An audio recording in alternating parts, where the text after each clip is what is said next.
Welcome to another deep dive with us. In this one, we're going to be tackling something that I think a lot of people kind of overlook, and that is the psychology of money.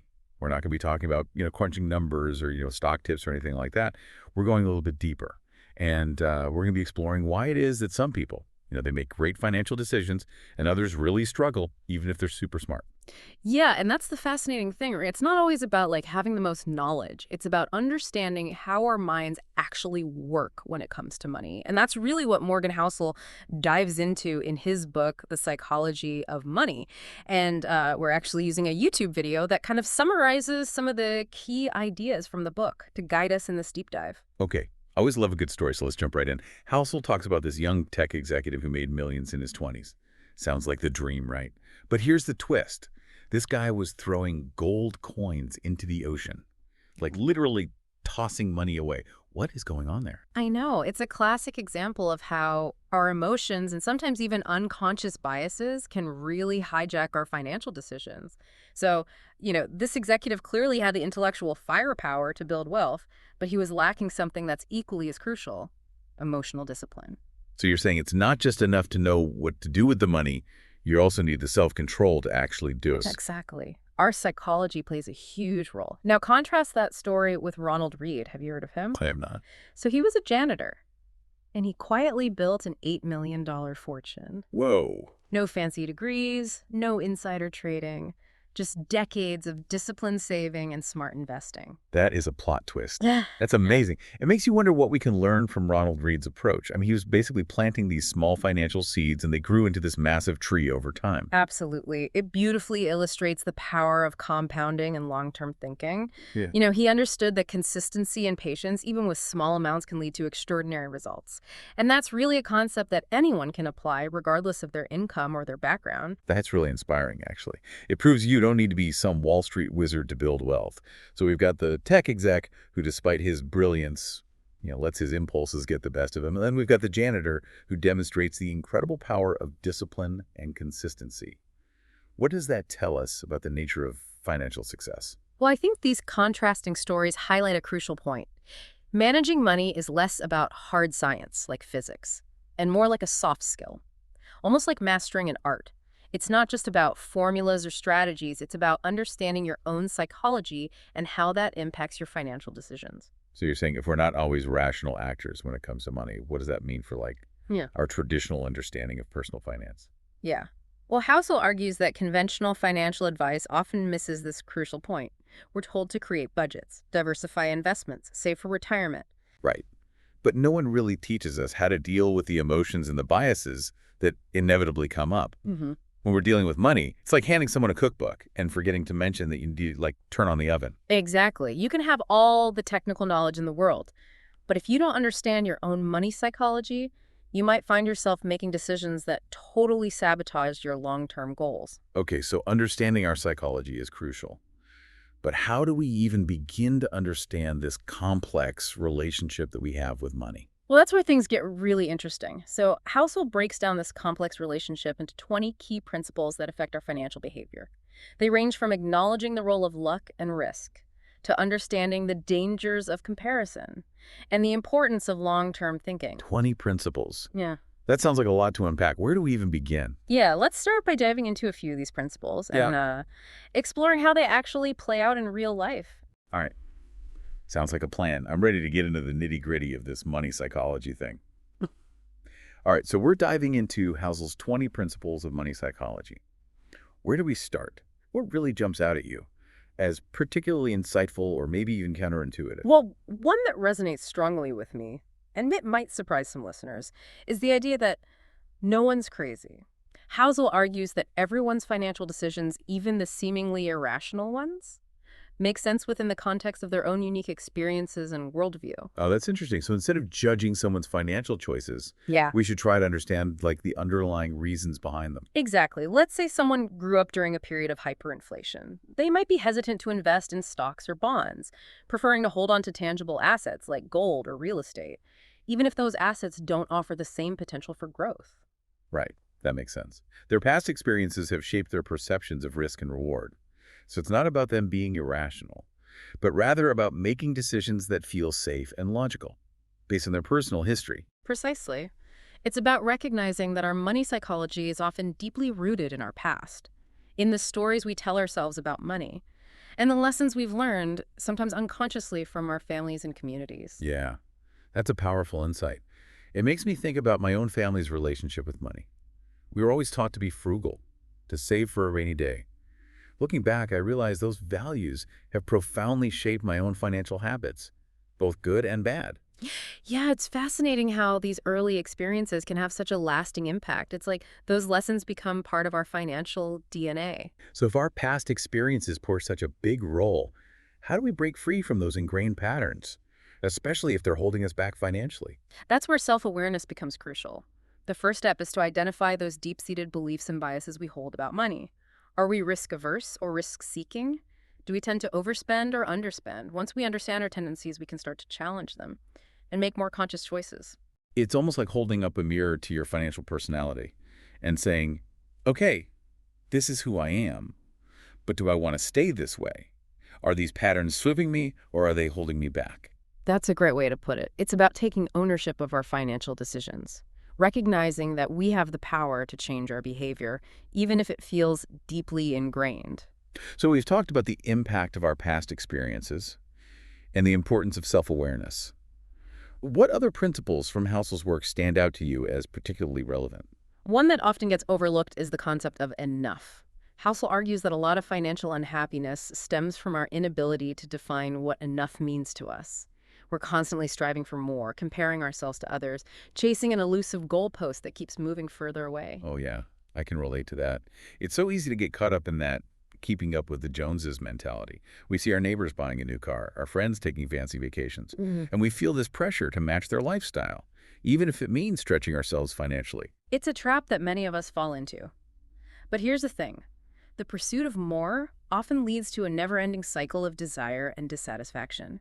Housel suggests that true financial contentment comes from defining what enough looks like for you and aligning your financial goals with those values. That's a powerful concept, Yeah. but it also seems challenging. In a society that constantly bombards us with messages about consumption and material wealth, how do we even begin to define what enough means to us personally? It starts with introspection. Ask yourself what truly matters to you. What brings you joy and fulfillment? Is it spending quality time with loved ones, pursuing your passions, contributing to your community, or having financial security? Once you identify those core values, you can start to align your financial goals and spending habits with what truly matters. So it's about shifting our focus from external validation, from what society tells us we should want, to internal fulfillment, to what actually brings us happiness and a sense of purpose. Exactly. It's about recognizing that true wealth isn't measured by the size of our bank account, but by the richness of our lives. Okay, that's a powerful takeaway. I'm starting to see how understanding these psychological principles can lead to a more mindful and ultimately more fulfilling approach to managing money. It's about aligning our financial decisions with our values and recognizing that true financial well-being isn't just about accumulating wealth, but about living a life that feels meaningful and aligned with our priorities. That brings us to another interesting concept from Housel's work, the idea that financial success is more about behavior than intelligence. He argues that you don't need to be a financial genius to manage your money well. It's more about developing good habits and sticking to them, even when things get tough. Absolutely. We've already seen that with Ronald Read. He wasn't a Wall Street guru, but he understood the power of consistency, patience, and long-term thinking. He made saving and investing a regular part of his life. And those small, consistent actions compounded over time to create an extraordinary outcome. That's a powerful reminder that it's not about making big, splashy financial moves, but about developing those small, everyday habits that over time can lead to significant results. Think of it like building a muscle. You don't get ripped by lifting weights once. It's about showing up consistently, day after day, pushing yourself a little bit further each time. The same principle applies to building wealth. It's about developing those financial muscles, those habits of saving, investing, and managing your money wisely even when you don't feel like it. So it's about discipline, consistency, and playing the long game, even when we're tempted to chase quick fixes or get distracted by shiny objects. Exactly. And that's where understanding our own psychology becomes so crucial. We need to be aware of our tendencies to procrastinate, to get sidetracked, to give in to impulsive spending. Once we understand our weaknesses, we can start to develop strategies to overcome them. That's a great point. Yeah. It's not about beating ourselves up for our past mistakes or financial blind spots, but about recognizing them, learning from them, and developing a more mindful approach moving forward. It's about recognizing that we all have financial baggage, those ingrained patterns and beliefs that might be holding us back. But the good news is, we have the power to unpack that baggage, to challenge those limiting beliefs, and to create a new, more empowering relationship with money. Okay, I love that analogy of unpacking our financial baggage. So we've talked about the importance of understanding our past experiences, defining what enough means to us, and developing good financial habits. Yeah. What other key takeaways should our listeners keep in mind as they navigate this complex world of money and psychology? One that I find particularly relevant in today's world is the need to be adaptable. The financial landscape is constantly changing, with new technologies, investment opportunities, and economic challenges emerging all the time. Yeah, that's a great point. It's not enough to have a static financial plan. We need to be flexible, to adjust our strategies as circumstances change, and be open to new ideas and approaches. Exactly. It's like navigating a ship through uncharted waters. You need a map, but you also need to be prepared to adjust your course as the winds shift and new obstacles appear. I love that analogy. So it's not just about having a solid financial plan, but about developing the mental agility to adapt to unexpected challenges and to embrace new opportunities as they arise. Precisely. And that requires a certain level of emotional resilience. The ability to stay calm under pressure, to make rational decisions even when we're feeling stressed or uncertain, and to bounce back from setbacks without letting them derail us. So it's not just about managing our money, but about managing our emotions, our reactions, and our mindset when it comes to dealing with financial challenges and opportunities. Exactly. And that's where the intersection of psychology and finance becomes so fascinating. It's not just about crunching numbers. It's about understanding how our minds work, how our emotions influence our decisions, and how we can develop the mental and emotional tools to navigate the complexities of the financial world with confidence and clarity. It feels like we've been talking a lot about how we can, take control of our finances. Yeah. But one thing that's kind of been on my mind is this idea of luck. It feels so random and unpredictable, like it's totally out of our control. So where does that factor into this whole psychology of money thing? That's a great question. And it's one that Housel actually tackles head on in the book. He acknowledges that luck and risk definitely play a significant role in our financial lives. Sometimes we get lucky breaks, and sometimes we get hit with these totally unexpected challenges. But the key takeaway is how we respond to those events. So it's not about denying the role of luck. It's about recognizing that we actually have the power to choose how we react to those lucky or unlucky situations. Exactly. So imagine two people who both invest in a stock, and that stock suddenly plummets. One person totally panics, sells everything at a loss, and swears off investing forever. The other person sees it as a temporary setback, holds on to their investments, and maybe even buys more at a discount.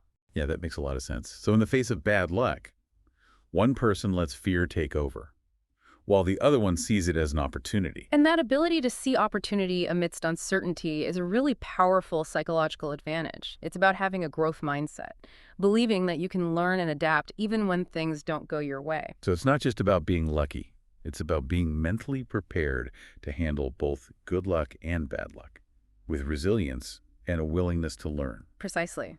And a key part of that mental preparedness is something that Housel really emphasizes. It's having this margin of safety in your finances. It's basically like having a buffer. Yeah. So you can withstand those unexpected events, whether it's a job loss, a medical emergency, or even a sudden market downturn. Right, having a financial cushion so you're not completely derailed when life throws you a curveball. Exactly. Having that margin of safety reduces financial stress and allows you to make clearer decisions even when you're facing those challenges.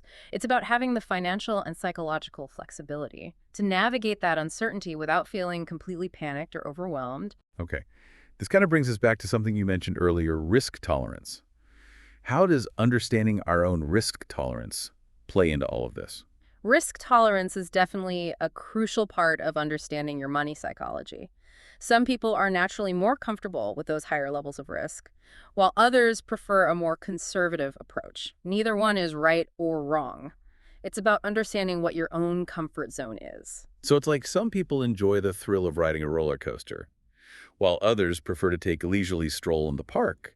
They're both valid ways to experience the park, but it really depends on what you find enjoyable and what aligns with your personality.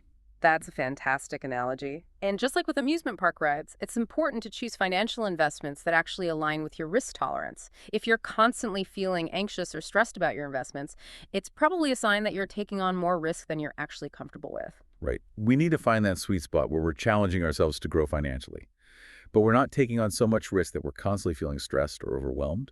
Exactly. And remember, risk tolerance isn't static. It can change over time based on what's going on in your life, your experiences, and your goals. It's important to check in with yourself periodically and reassess whether your investment strategy still aligns with your current risk tolerance. Yeah, this whole conversation has been a great reminder that managing money well, it's about so much more than just numbers and spreadsheets. It's about understanding ourselves, our biases, our fears, our aspirations. It's about recognizing that we're not always rational actors when it comes to money, and that's okay. The key is to become aware of those patterns, learn from our mistakes, and develop a more conscious and intentional approach to managing our finances. And ultimately, it's about aligning our financial decisions with our values and creating a life that feels both financially secure and personally fulfilling. That's the beautiful intersection of psychology and finance. It's about understanding that money is a tool. It can help us achieve our goals and live a life that's aligned with our values, but it's not the end goal in itself. That's a really powerful message to end on. We've covered a lot of ground today, from the power of compounding and long-term thinking to the importance of self-awareness, risk management, and aligning our financial choices with our values. It's been a fascinating journey into this often overlooked psychological side of managing money. I hope our listeners feel empowered to continue exploring these ideas, to challenge their own beliefs about money, and to start implementing the principles that resonate with them. Remember, managing money well is a journey, not a destination. It's about learning, growing, and adapting along the way. And the more we understand our own psychology, the more effectively we can navigate that journey and create a financial future that supports our goals and aspirations. Thanks for joining us on this deep dive into the psychology of money.